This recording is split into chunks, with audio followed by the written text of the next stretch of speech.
Assalamualaikum warahmatullahi wabarakatuh. Alhamdulillah wassalatu wassalamu ala rasulillah wa ala alihi wa sahbihi wa mawalah wa la hawla wa la quwata illa billah.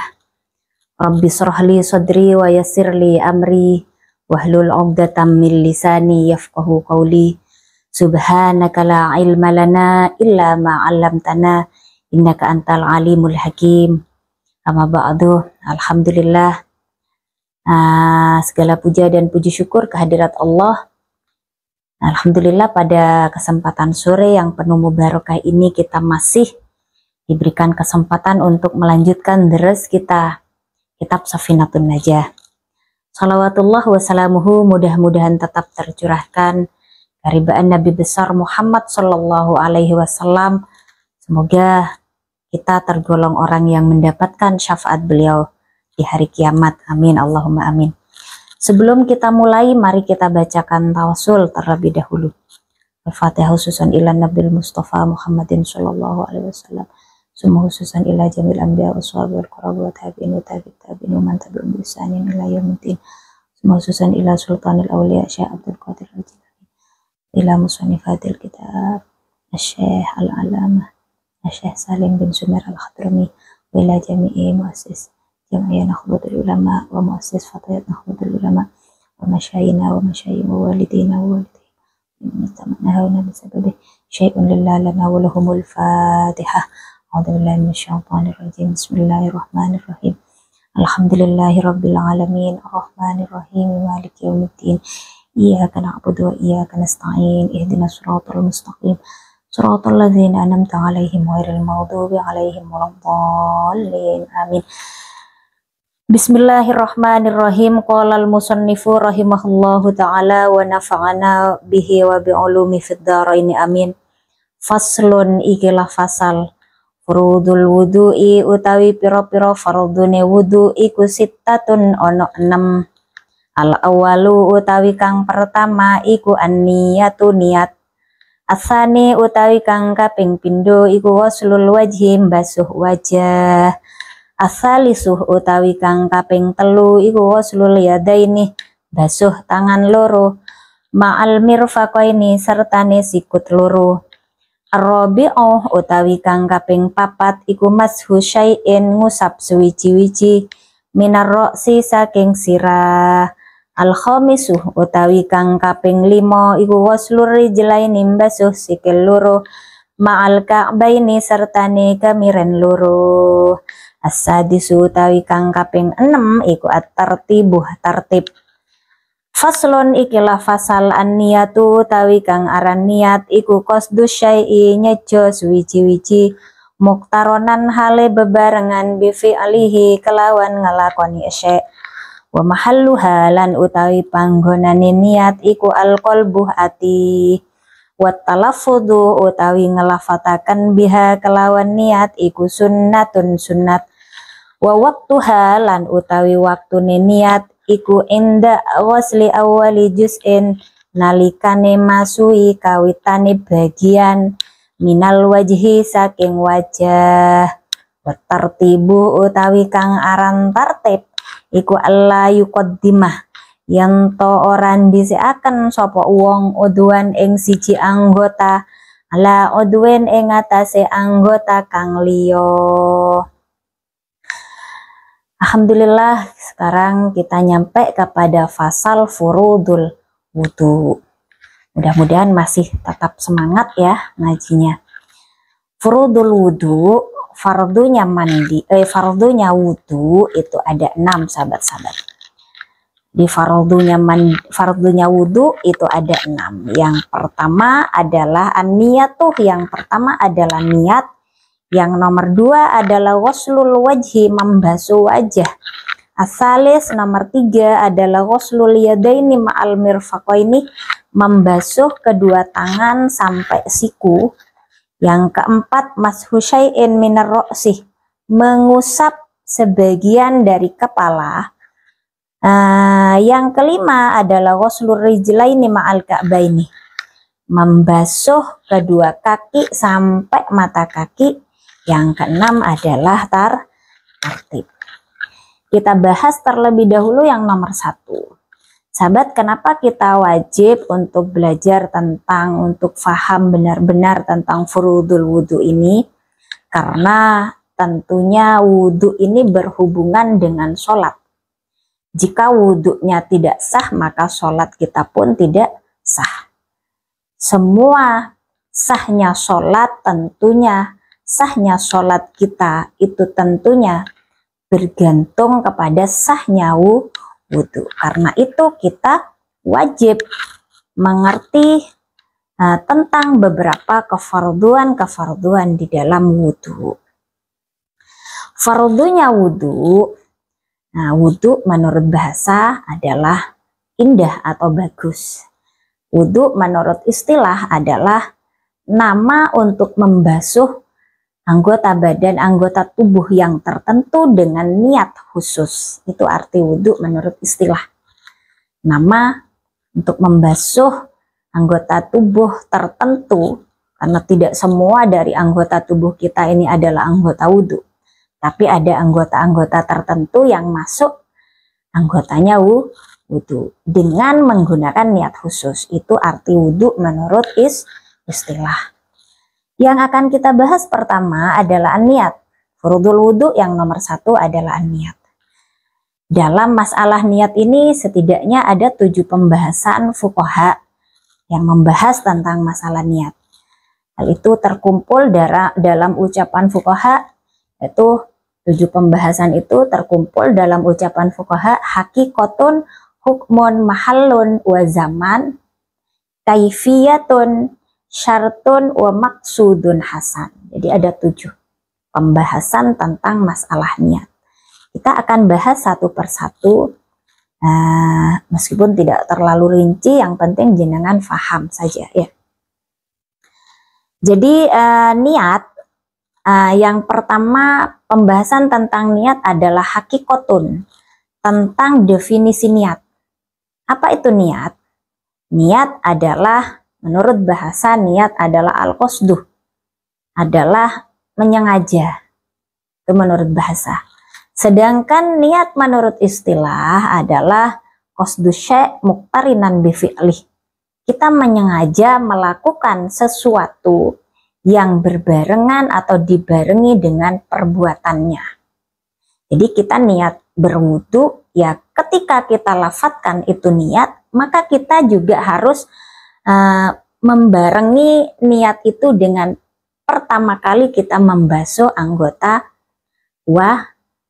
wudhu. Anggota wudhu yang pertama yang harus dibasuh adalah wajah. Jadi ketika kita niatkan dalam hati itu berwudhu, kita barengkan dengan gerakan pertama kali kita membasuh wajah, begitu sahabat. Kemudian yang nomor 2 yang berhubungan dengan niat. Jadi yang pertama adalah hakikotun, definisi niat, itu tadi qasdu syai' muqtaronan bi fi'lih, menyengaja melakukan sesuatu yang dibarengi dengan perbuatannya. Yang nomor 2 adalah hukmun, hukumnya niat. Hukumnya niat tentunya adalah wajib. Niat, kalau kita tidak berniat tapi kita melakukan gerakan atau kita membasuh wajah, membasuh kedua tangan tapi tanpa niat, tentunya perbuatan itu tidak menjadi wudhu, ya, tidak sah wudhunya. Kenapa? Karena kita lakukan semuanya tanpa niat. Dan hukum dari kita melafadzkan niat adalah wajib. Kemudian yang nomor 3 adalah mahallun, adalah tempatnya niat.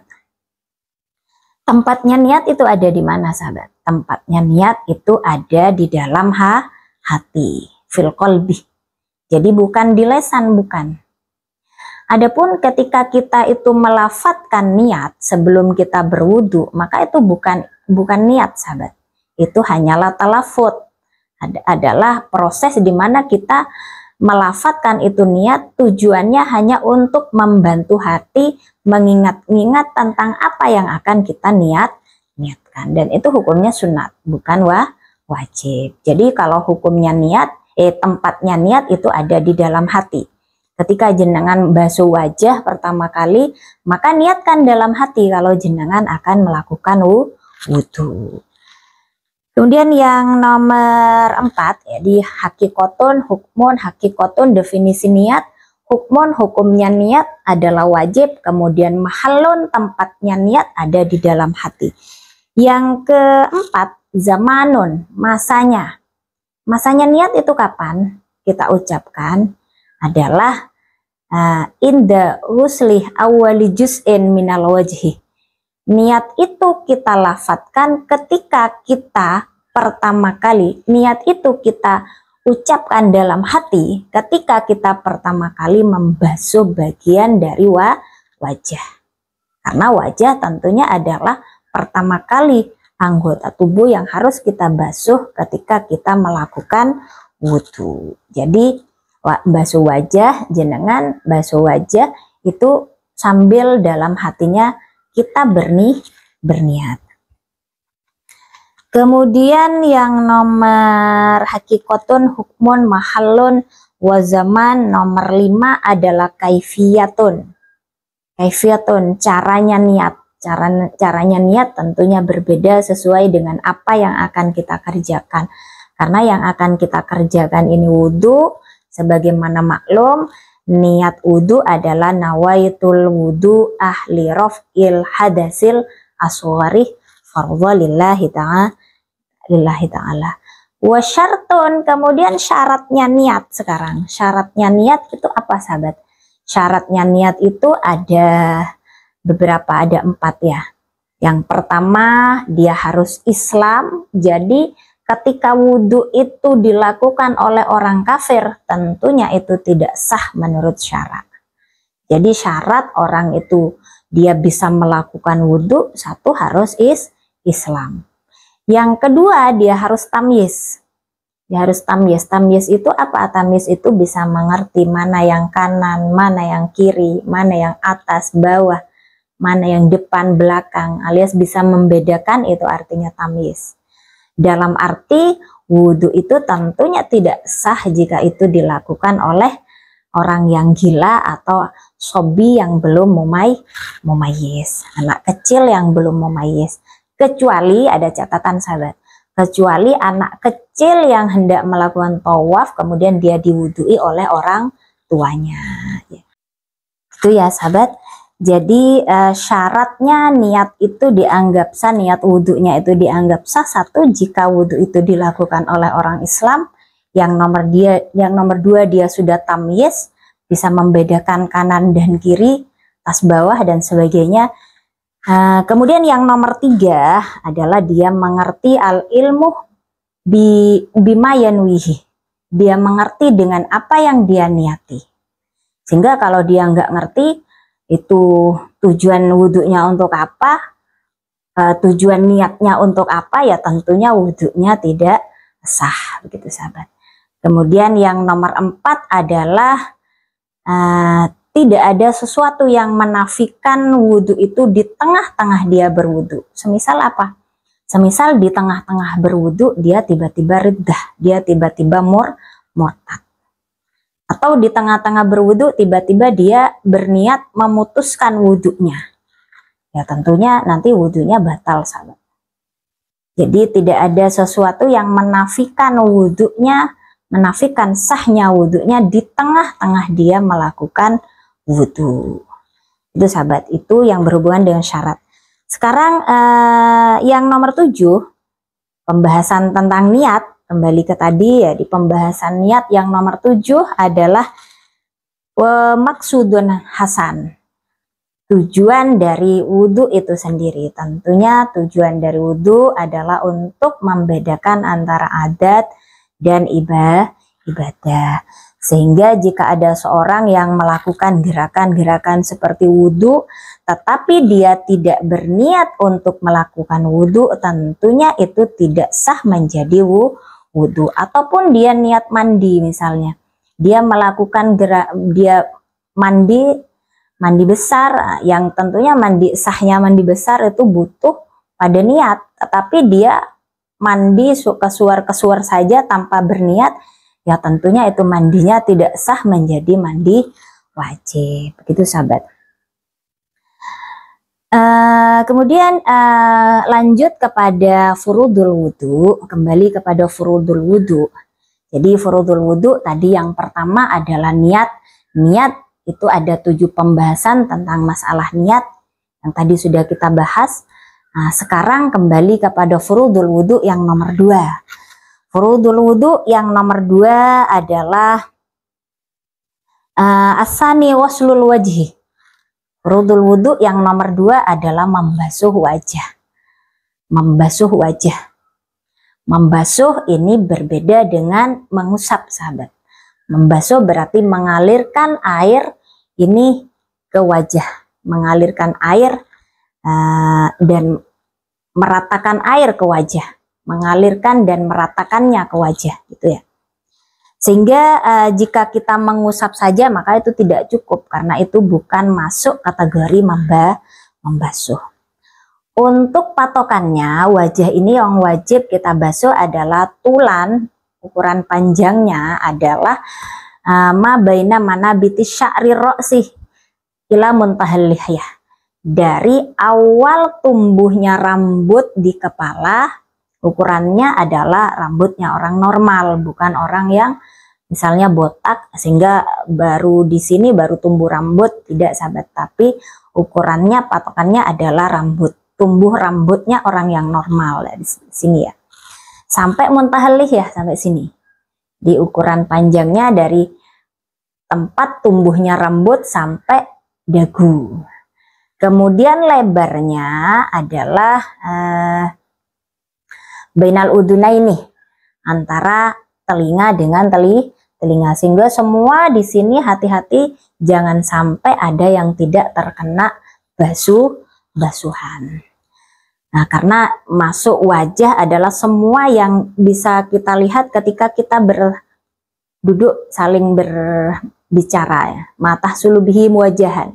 Segala sesuatu yang jenengan lihat dari lawan bicara jenengan itu semuanya masuk wajah. Tentunya ketika nggak pakai jilbab ya. Karena saat pakai jilbab ada beberapa bagian yang tertutup. Ini semuanya harus dibasuh. Yang masuk kategori wajah. Itu tadi dari baina manabiti sya'ri, ukuran tulannya sampai dagu, kemudian dari lebarnya itu dari telinga sampai ke telinga. Kemudian kita juga wajib membasuh semua yang ada di wajah kita. Di antaranya adalah alis, kemudian bulu mata, kemudian membersihkan mata dari kotoran-kotoran yang mencegah masuknya air ke wajah, kemudian hidung, kemudian bibir tentunya sahabat. Jadi ini ada sedikit yang perlu kita bahas tentunya, apalagi untuk kita para perempuan ini yang biasanya perempuan itu sangat identik sekali dengan kata make up ya. Perempuan itu identik sekali ingin selalu terlihat cantik sehingga dia biasa memoles wajahnya ini dengan berbagai make up. Nah, dalam make up ini ada 2 kategori make up, yaitu ada make up yang waterproof, sehingga jika kita berwudu tentunya make up yang waterproof ini atau anti air ini harus kita hilangkan terlebih dahulu sebelum kita berwudu. Kenapa? Karena jika tidak kita hilangkan tentunya itu tidak bisa menyampaikan air kepada wajah atau mencegah sampainya air kepada wajah. Sehingga jika sahabat-sahabat sedang nge-mall misalnya dan sudah dandan cantik, maka jangan lupa sebelum berwudu, ketika sedang asik nge-mall tiba-tiba adzan dan sudah waktunya masuk sholat, ya sebelum wudu jangan asal-asalan wudu yang penting terkena air. Nah, karena kenapa? Karena itu tentunya nanti berakibat kepada tidak sahnya wudhu kita.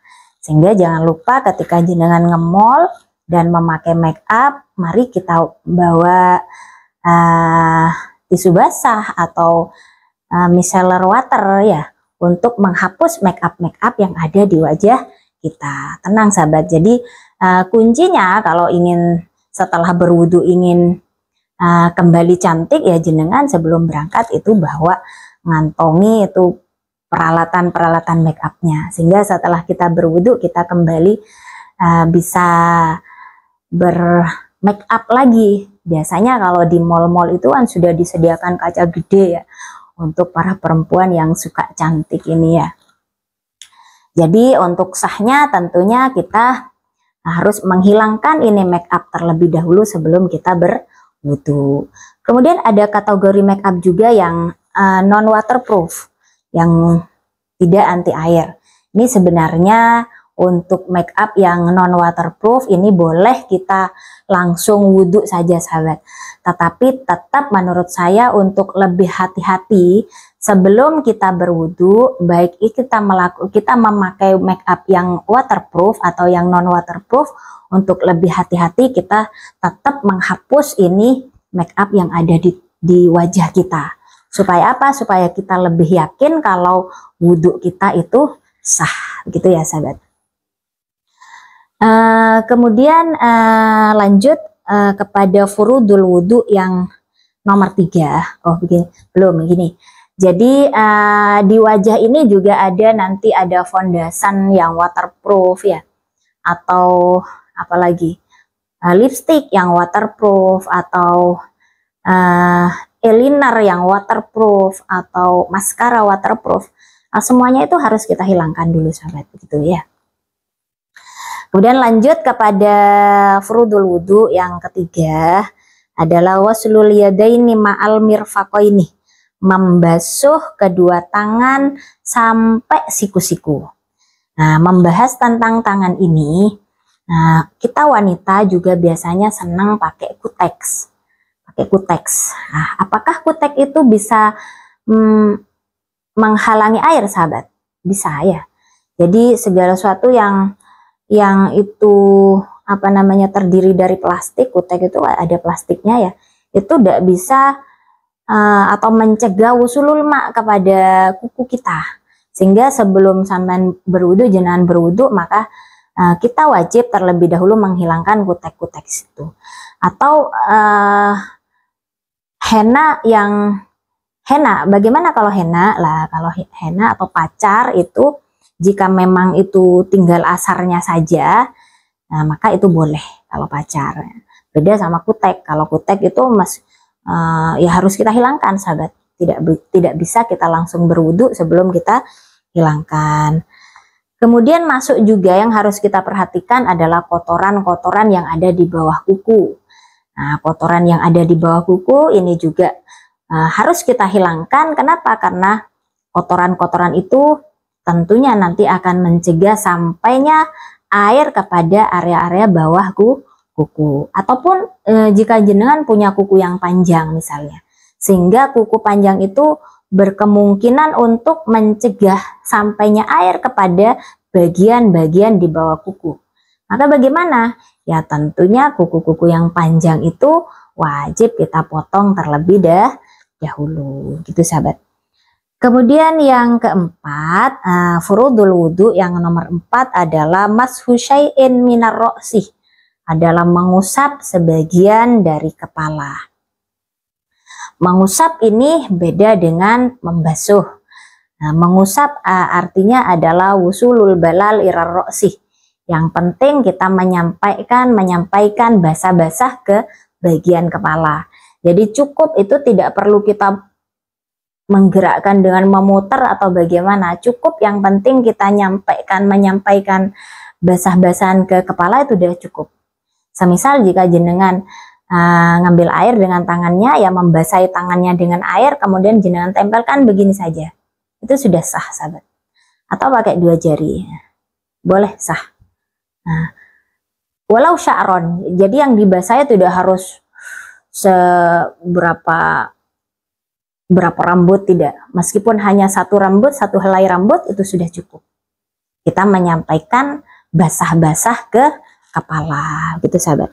Kemudian yang terakhir adalah belum. Jadi yang nomor 6 adalah, yang nomor 5 adalah waslur rijlaini ma'al ka'baini, membasuh kaki sampai ke mata kaki. Termasuk juga adalah kita wajib membersihkan atau menjaga tempat-tempat yang lempitan-lempitan yang ada di kaki ataupun area-area di bawah kukunya kaki harus kita bersihkan dulu kotorannya jika khawatir air itu tidak tersampaikan kepada kaki. Ataupun jika kakinya ada kuteknya ya harus kita bersihkan dulu sahabat. Kemudian yang nomor 6 adalah at-tartibu adalah tartib. Kemudian fasal an-niyatuh qasdus syai'i muqtaronan bi fi'li. Seperti yang sudah kita bahas tadi, niat, arti dari niat adalah qasdus syai'i muqtaronan bi fi'li. Menyengaja melakukan sesuatu yang dibarengi dengan perbuatannya. Wa mahalluha, jadi ini sebenarnya sudah kita bahas tadi ya. Wa mahalluha, adapun tempatnya niat adalah di dalam hati, sehingga yang kita lafadzkan sebelum niat itu bukan termasuk niat, melainkan wa talaffuz biha sunnatun, itu hanyalah melafadzkan niat sebelum kita melakukan wudu. Adapun hukum dari talaffuz itu sendiri adalah sunnat. Wa waqtuha inda ghusli awwali juz'in minal wajhi. Kemudian waktu daripada niat itu adalah ketika kita pertama kali membasuh bagian dari muka. Wa tartib alla yuqaddima udwan ala udwin. Yang dimaksud dengan tartib adalah kita tidak mendahulukan beberapa anggota sebelum kita membasuh anggota yang pertama. Jadi karena anggota wudhu yang wajib dibasuh pertama kali itu adalah wajah, maka kita wajib urut nanti basuhnya. Jadi wajah dulu kemudian baru tangan. Tidak boleh kita basuh tangan dulu kemudian wajah, atau kita basuh kaki dulu baru tangan kemudian wajah. Tidak. Namun kita melakukan semua kefarduan wudhu ini dengan runtut. Bismillahirrahmanirrahim. Kita lanjutkan faslun, ikilah fasal. Syurutul wudu utawi piro-piro syarate wudu iku asyaratun ono 10. Nomor 1 al-islamu Islam, wa tamyizu lan tamyiz mumayyiz, wan niqa'u lan suci anil haidi saking haid, wan nifasi lan nifas, wa ammalan saking barang yamna'u kang nyegah apa ma usulal ma'ih ing tumakane banyu ilal basyarati maring kulit, wa alla yakuna lan yanto ora ono alal udwi ing atase anggota apa ma barang yuwayiruh kang ngerubah apa ma almaah ing banyu, wal ilmu lan ngaweruhi bi fardhiyatihi kelawan fardune wudu, wa alla ya'taqidah lan yanto orang ngayakinaken sapa wong fardhon ing fardu min furudihi saking piro-piro fardune wudu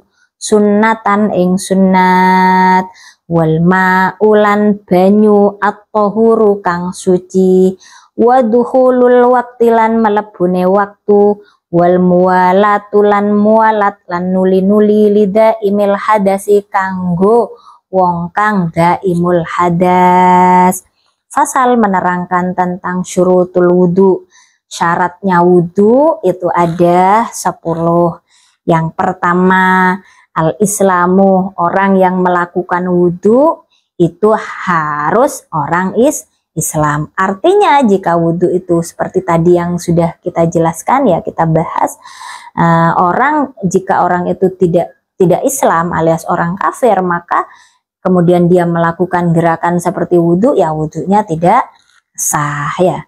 Karena kenapa? Karena syarat sahnya wudu tentunya itu harus dilakukan oleh orang Islam. Yang nomor 2, wa tamyizu, nomor 2 dia harus mumayyiz.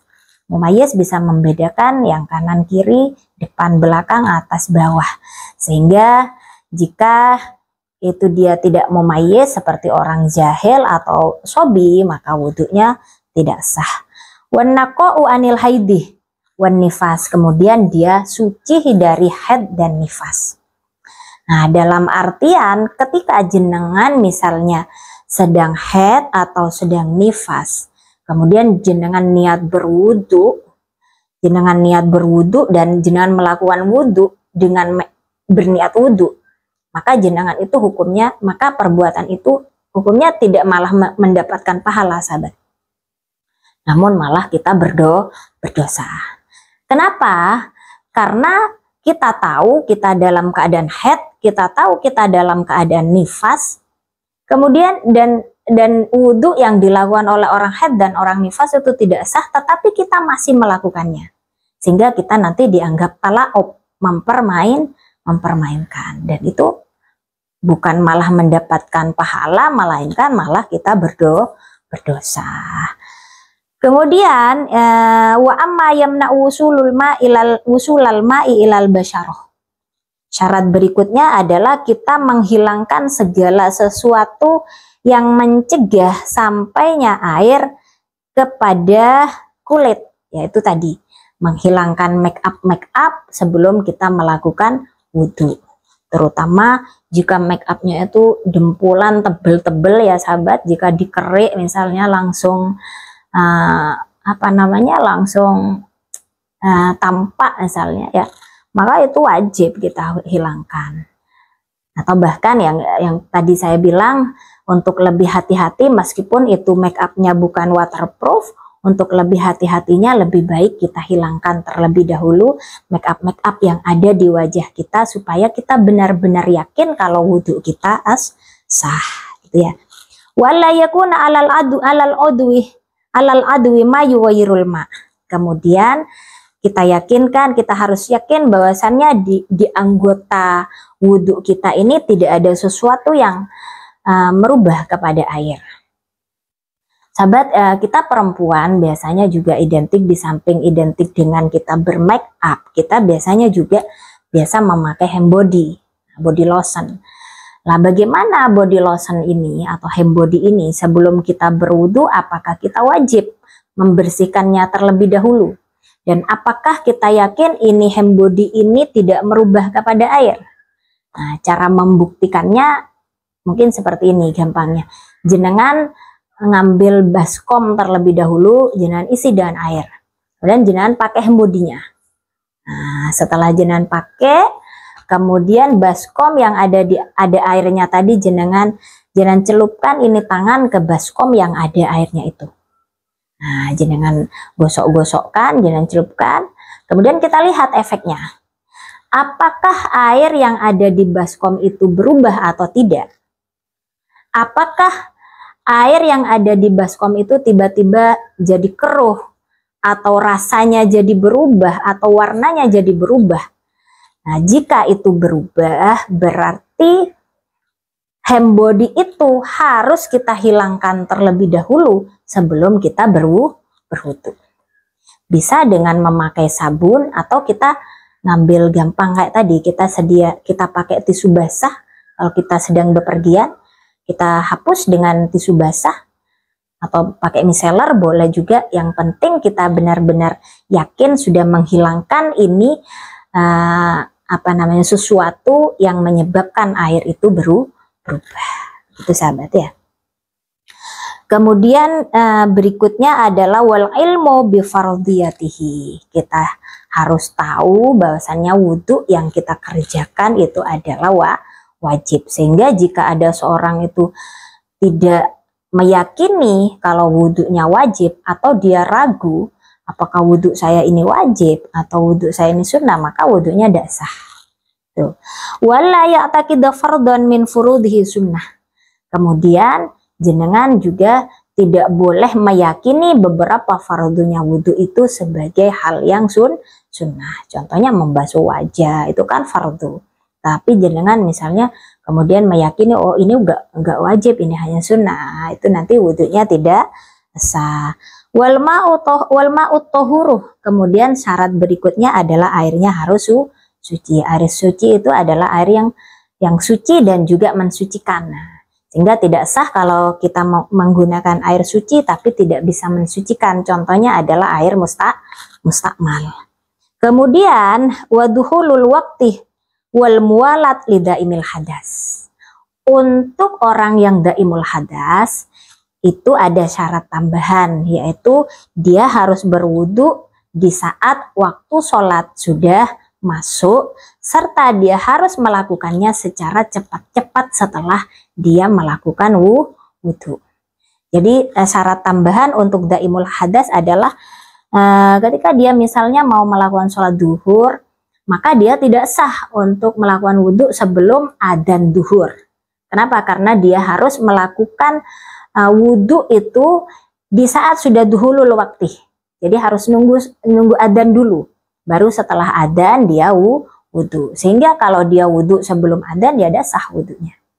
Dia harus kembali mengulang. Kemudian wal muwalat berikutnya adalah dia harus cepat-cepat, nanti tidak boleh nanti habis wudu kemudian masih tiduran atau masih makan dan sebagainya.